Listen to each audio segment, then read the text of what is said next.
Welcome to Blade of the Nerd, the show where we teach you how to use all the fictional weapons from your favorite pop culture media.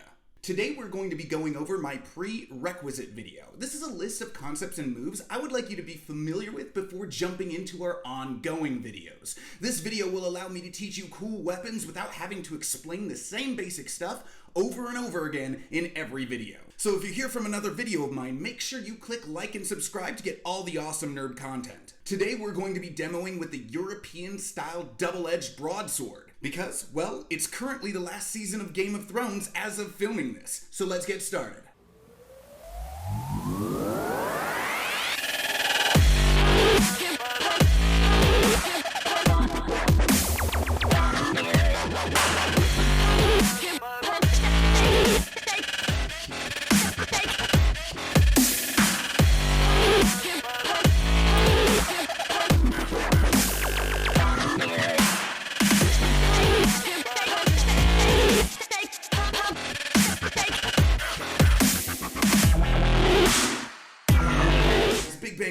Here. Welcome to my parlor, and a quick reminder that this video, and in fact my entire series on martial arts, is designed to take an absolute noob to martial excellence. So some of these things might be considered too basic for some of you, which is okay. Feel free to jump around. However, if you plan on ranking under me virtually, be aware that you will be expected to know even the most simplest of concepts. So with that being said, let's start at the beginning.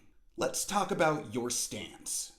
As opposed to the majority of most empty hand styles that like to put your strong hand back, in most weapon styles you're going to be doing the opposite stance than what you're used to.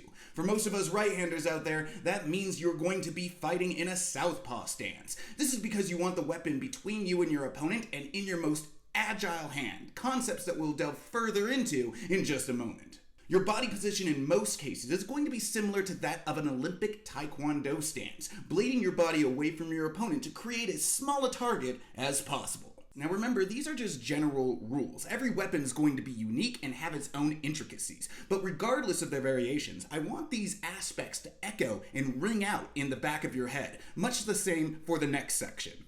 The basic rules of engagement. Now, war is unpredictable, so like with your stance, there's always going to be situations where these rules are broken. So don't take them as gospels. They're more like guidelines than general rules. Rule number 1, always keep your weapon in your hand. This one seems like a no-brainer. After all, if you drop your weapon, you're gonna have nothing to fight with. But I suppose this is why it's rule number 1. Never lose your weapon, and if you do, your first priority is picking it back up. But this concept goes a little further. Always keep your weapon in your hand means also never throwing your weapon. Yes, cinema is filled with awesome scenes of throwing knives, axes, and swords, but historically, these throwing weapons have always been sidearms. Feel free to chuck a hand axe if it's a secondary weapon to your sword, but if it's the only thing you got, you better keep it in your hand. Now this rule also applies to tricks and flips. They're cool looking and useful in displaying control over your weapon, but never in combat toss your weapon in the air. Too much bad stuff can befall you. Now to be clear, we are going to have fun with awesome tricks and flips within this channel, but this section is called Rules of Engagement, not How to Look Cool on the Internet. If you're interested in those types of videos, let me know down below in the comments. Rule number 2, keep your weapon between you and your opponent. Think of your weapon as a moat around a castle. It's not impenetrable, but it would be a whole lot easier if it weren't there. In order to get to the goods, you gotta get past some danger. Whenever you break this rule, you are giving your opponent an opportunity to beat you. Your weapon is your shield, especially if you don't have a shield, so hide behind it. Rule number 3, never break athletic position. Okay, this one requires a little bit of philosophy, or what I like to call fight theory. Now, there's this sort of Fibonacci sequence when it comes to fighting called the athletic position. This golden ratio can be seen in boxing, wrestling, and yes, weapons play. It's when your shoulders are in line with your hips, allowing you to deliver the most power while still being as agile as possible. Breaking this athletic position as seldomly as possible means that you are always able to mount a defense or a counterattack. Juxtapositionally, breaking athletic position may mean a little more added power or reach, but could also result in putting you in dire straits should the effort not work, and adherence to this rule ensures you are delivering as much power as possible without putting yourself in compromising positions. Now, I was lucky enough to have won that MMA match that I used in this personal example, but I did momentarily give my opponent the upper hand. Obviously, we want to do that as seldomly as possible. Now to offense. Offense. For our template of attack, we will be using the Lameko numbering system, a personalized style of Kali developed within Eskrima. The first 5 of these dictionaries of motion, I believe, represent the most basic and common patterns of attack. The series is simple: down up down, and thrust. Again, with more detail, take your proper weapon stance and keep in mind of your rules of engagement. The first motion is a diagonal downward strike from right to left. Then you're going to follow that same line upwards from left to right. Now transfer your weapon to your lower right hand side and hit that same upward diagonal plane from right to left. Then downward from left to right. Now thrust. Angle 1, angle 2, angle 3, angle 4, angle 5. Now these angles of attack are going to be consistent regardless as to which hand you happen to be fighting with. That is to say, if you hold your weapon in your left hand instead of your right, you will be following the same patterns beginning from that downward right angle 1. This is going to be very important once you start doing drills with a partner. Also, keep in mind which direction the blade is pointing. For single-edged weapons, like a wakizashi, you're going to need to turn your hand to ensure you're attacking with the blade on the upward angles. This is less important, obviously, when using double-edged blades or bludgeons. Let's talk about defense. Now, the easiest way for me to teach you the most basic of these defensive angles is to relate them to karate. If you've done one day of karate class, you've probably done these blocks. And even if you haven't, you probably at least are familiar with them.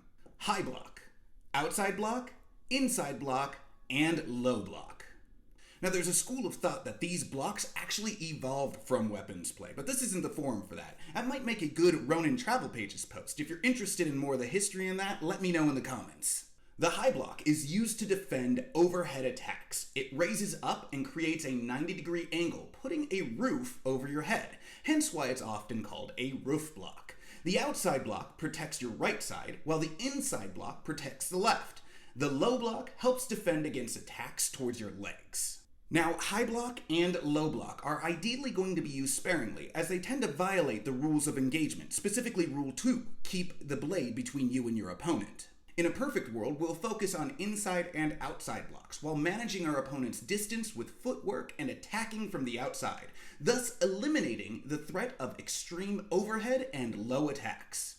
Now, speaking of rule number 2, remember to not overcommit to these blocks. It doesn't take a lot of power to redirect the energy of these attacks. So keep your defense tight so that you can recover quickly by putting the weapon back in front of you. This will also reduce the likeliness of being baited or tricked into opening yourself for secondary attack. So congratulations for making it all the way through this video. If you guys practice these concepts, you're going to find jumping into my future Blade of the Nerd videos much easier.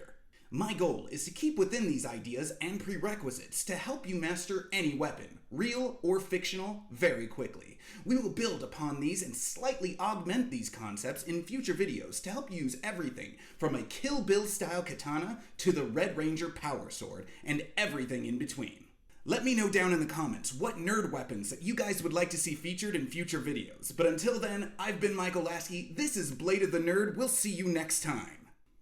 Hey guys, if you haven't heard, I started a Patreon page to kind of help me with the expenses of a video series like this. Some of these nerd weapons are awesome, but they cost money. Shocker.